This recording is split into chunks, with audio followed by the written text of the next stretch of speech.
India and China ended 2024 with hope.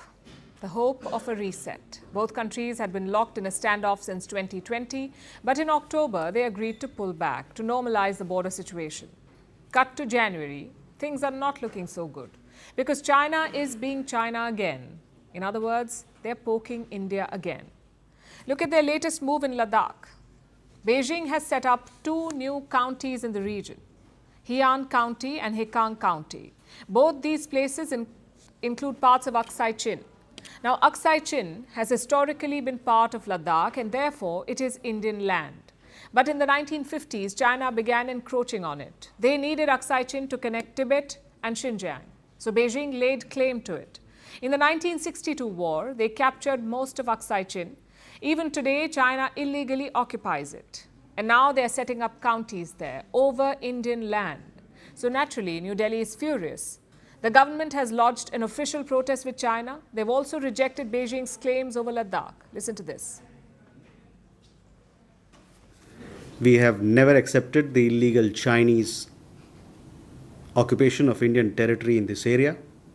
Creation of new counties will neither have a bearing on India's long-standing and consistent position regarding our sovereignty over the area, nor lend legitimacy to China's illegal and forcible occupation of the same.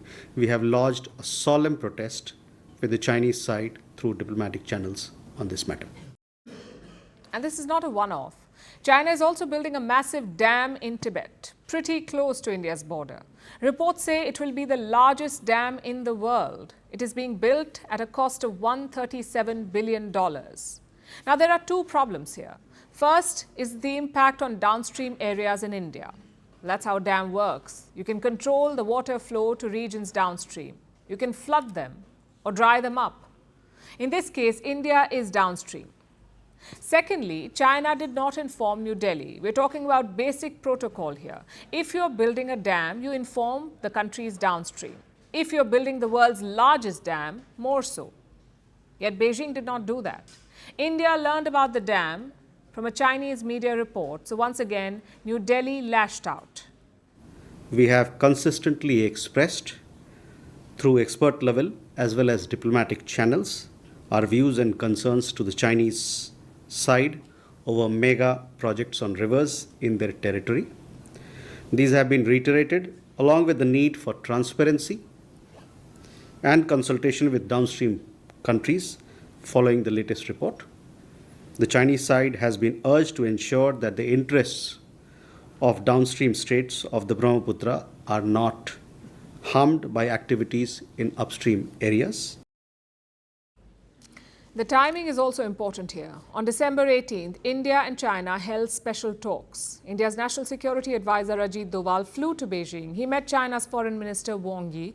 Beijing was thrilled about the outcomes. They said Doval and Wang had reached a 6-point consensus. They also agreed to resolve all border issues. But on December 25th, Chinese state media announced the mega dam, and on December 27th, the new counties, basically the week after Doval's trip. Coincidence? Not in China. This is how Beijing practices diplomacy. They welcome you warmly, they say what you want to hear, they put you at ease, and then snap, they do something against you. It's a very old Chinese strategy. It's how they keep rivals in check. The question is, how should India respond? Well, New Delhi knows a lot about China's betrayals. Prime Minister Modi has first-hand experience. In 2019, he extended a hand of peace to Xi Jinping. You may remember that famous meeting in Mahabalipuram. The next year, Chinese soldiers attacked India in Galwan Valley. That's China in a nutshell for you. They don't see India as a long-term partner. They see India as a long-term rival, as a challenger to their dominance in Asia. Any talks or reset must account for that thinking. Yes, there are economic benefits to closer ties with China, but they come with political risks. So it's important for India to be alert, to not rush into a reset. And to be fair, New Delhi has done just that. We have seen China pushing for direct flights and visa relaxations, but India has not agreed to such demands yet. It wants the border to be resolved first. Of course, China will keep trying to delay that question. They will provoke India with such counties and dams. It is up to New Delhi to be mindful of the risks.